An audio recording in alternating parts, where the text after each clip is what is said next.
राजस्थान विधानसभा चुनाव 2023 के लिए पूरी तरह से रणभेरी बज चुकी है।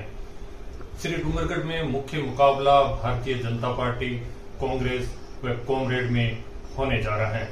भारतीय जनता पार्टी द्वारा कई दावेदार जो सामने आ रहे हैं वो स्थानीय जनप्रतिनिधि हैं जिन्होंने जनता के बीच रहकर काम किया है। आज हमारे साथ हैं श्री डूंगरगढ़ में नगर पालिका के चेयरमैन प्रतिनिधि रहे नारायण जी मोट। नारायण जी ने अपनी दावेदारी भारतीय जनता पार्टी के नेताओं के सामने पेश कर दी है। कुछ दिन पहले वो जयपुर भी गए थे। जो केंद्र स्तर के व प्रदेश स्तर के जो भी नेता हैं उनके सामने अपनी दावेदारी पेश कर चुके हैं। आज हम नारायण जी से बात करते हैं कि वो किन मुद्दों को लेकर चुनावी मैदान में जाएंगे, उनकी रणनीति क्या होगी और किस तरह से जनता के बीच जाएंगे। देखिए, पहले तो कैलाश जी, मैं आपके जियो न्यूज के 7 के माध्यम से आपका हार्दिक स्वागत और मेरे घर पे आपका स्वागत, भाजपा परिवार में भी आपका स्वागत करता हूँ। देखिए, चुनाव की रणभेरी बज चुकी है। भारतीय जनता पार्टी पूरी तरह से चुनाव में जाने के लिए तैयार है और हमारे पास में बहुत सारे मुद्दे हैं। हमारे पास में सबका साथ सबका विकास और मोदी जी जैसे बहुत बड़े चेहरे हैं और कांग्रेस के भ्रष्टाचार को लेकर हम पूरी जनता के सामने जाएंगे और भारतीय जनता पार्टी का मुख्यमंत्री चुनाव जीतकर हम मुख्यमंत्री बनवाएंगे। जी बिल्कुल, जैसे आप कह रहे हैं कि भारतीय जनता पार्टी के सिंबल पे जाएंगे, आप भी दावेदार हैं, कुछ और भी दावेदार हैं। आप जो टिकट मांग रहे हैं किन मुद्दों को लेकर या जनता के किस समर्थन को लेकर मांग रहे हैं? देखिए, ये प्रजातंत्र है। प्रजातंत्र में टिकट मांगने का सबका अधिकार है।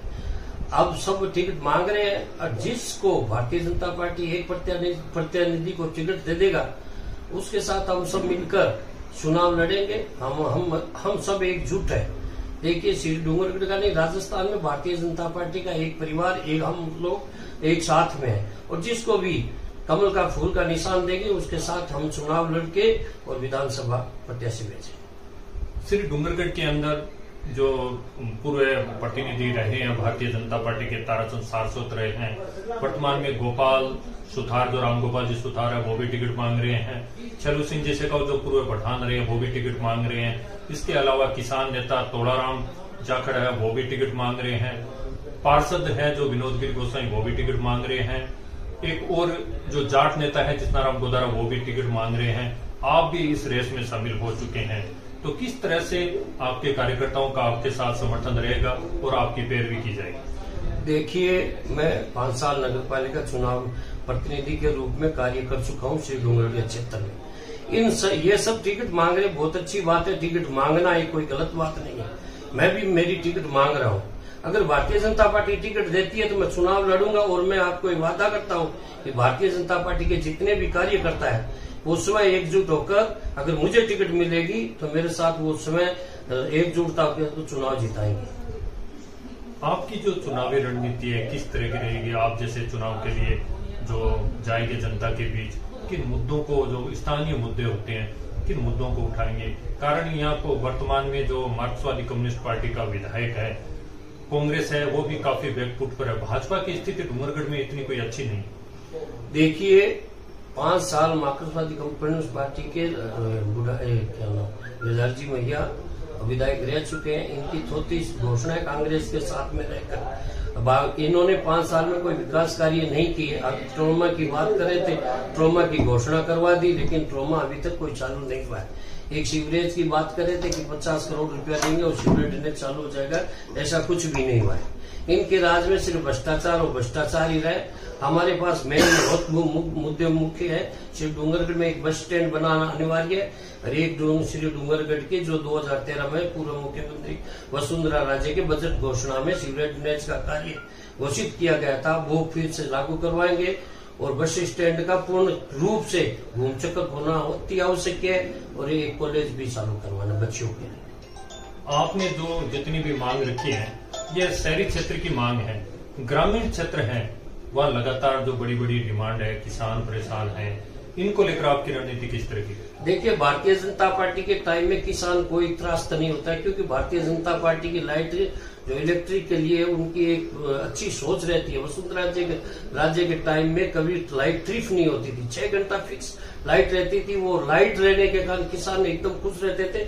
अब इनको ये पता नहीं है कि मूंगफली में कब किस सीजन में किस महीने में पानी की जरूरत पड़ती है।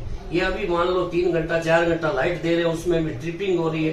ये कह रहे हैं हमने 100 यूनिट फ्री कर दिया किसानों के लिए, ये फ्री कर दिया। ये जो 100 यूनिट फ्री कर रहे हैं वो किसानों की लाइट लेकर किसानों को त्राई मार कर किसानों की जमीन चली जाएगी।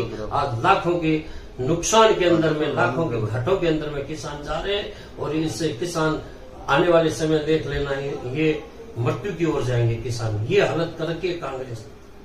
श्री डूंगरगढ़ में जो मार्क्सवादी विधायक हैं गिरधारी मैया, उन्होंने किसानों के नाम पर लड़ाई लड़ी और किसानों का भी पूरी तरह से आशीर्वाद रहा था और वो विधायक बन गए। और 5 साल जो पूरे होने जा रहे हैं, उनके कार्यों पर आप क्या कहेंगे? देखिए, किसानों को मुद्दों को लेकर इनको किसानों ने वोट दिए थे। हर ट्यूबवेल के अंदर हर व्यक्ति इनके साथ हो गया था। ये पहले धरना देते थे, सब कुछ करते थे। मैं सोचता हूं कि इन्होंने 5 साल में एक भी किसान की बात विधानसभा में नहीं उठाई है और न ही कभी बिजली के मुद्दे पर ये कभी धरना पे गए। और अभी बहुत सारे प्रखंड हो रहे हैं तो उसमें कभी गिरधारी जी मैया का रोल नहीं रहता है। और मैं कहता हूं इनका कोई 5 साल का कार्यकाल कोई अच्छा नहीं रहा मेरे हिसाब से। और श्री डूंगरगढ़ विधानसभा क्षेत्र है वो पूरी तरह से किसानों पर निर्भर है।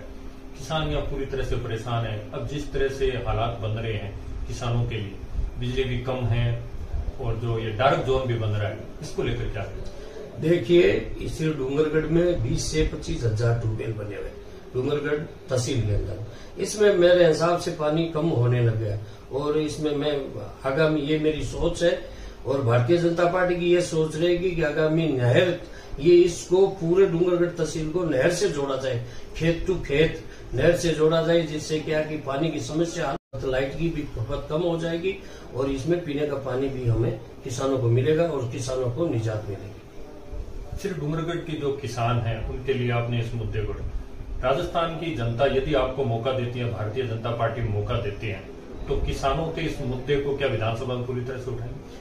सबसे पहले मेरा यही काम रहेगा, अगर जनता मौका देती है और भारतीय जनता पार्टी मुझे टिकट देती है तो मैं विधानसभा में किसानों के हित के लिए, नहर का पानी के लिए और नहर सिर्फ डूंगरगढ़ तहसील में जोड़ने के लिए मैं सबसे पहले यही क्वेश्चन उठाऊंगा। मूंगफली का जो ये सबसे बड़ा उत्पादन क्षेत्र है प्रदेश के अंदर, सबसे बड़ा उत्पादन क्षेत्र है। आए दिन अपने देखते हैं कि किसान गाड़ियां लेके लाइन में खड़े रहते हैं, कभी उनकी तुलाई नहीं होती है, कभी बारदाने की कमी। किसान सबसे ज्यादा पीड़ित है, चाहे लाइट को लेकर हो। प्रतिदिन देखते हैं कि हर तरह के धरना प्रदर्शन हो रहे, इसके लिए कोई स्थायी समाधान? देखिए, स्थायी समाधान यही है कि अगर मंडी के मायने अगर बराबर तुलाई होती है, अब केंद्र तो इनको ये कह देती भाई गिरदावड़ी करके किसानों की मूंगफली तोड़ ली जाए, लेकिन यहाँ पर क्या कांटा स्वतः सही नहीं लग पा रहा है इनका। उससे किसान बहुत परेशान है क्योंकि इनकी मूंगफली है वो टाइम टू टाइम तोड़ी नहीं जाती है। फिर ये मतलब बहुत मजबूर होके ये मूंगफली मंडी में बेच देते हैं, उसके भाव कम दाम में मिलते हैं। और मैं इस मुद्दे को, अगर मेरे को मौका भारतीय जनता पार्टी देती है तो मैं विधानसभा में उठाकर इस केंद्र को भी ये लेटर लिख के इससे एक स्थायी समाधान कराने के लिए प्रयास करूंगा। जी बिल्कुल, नारायण जी का कहना है कि किसानों के मुद्दे को लेकर वो प्रदेश स्तर पर भी इस मुद्दे को उठाएंगे। यदि भारतीय जनता पार्टी और राजस्थान की जो जनता, श्री डूंगरगढ़ विधानसभा क्षेत्र की जो जनता है, यदि वो इनको अपना आशीर्वाद देती हैं तो किसानों के मुद्दे को लेकर ये विधानसभा में पूरी तरह से इनका मुद्दा उठाएंगे। श्री डूंगरगढ़ से कैलाश राजपूत की रिपोर्ट।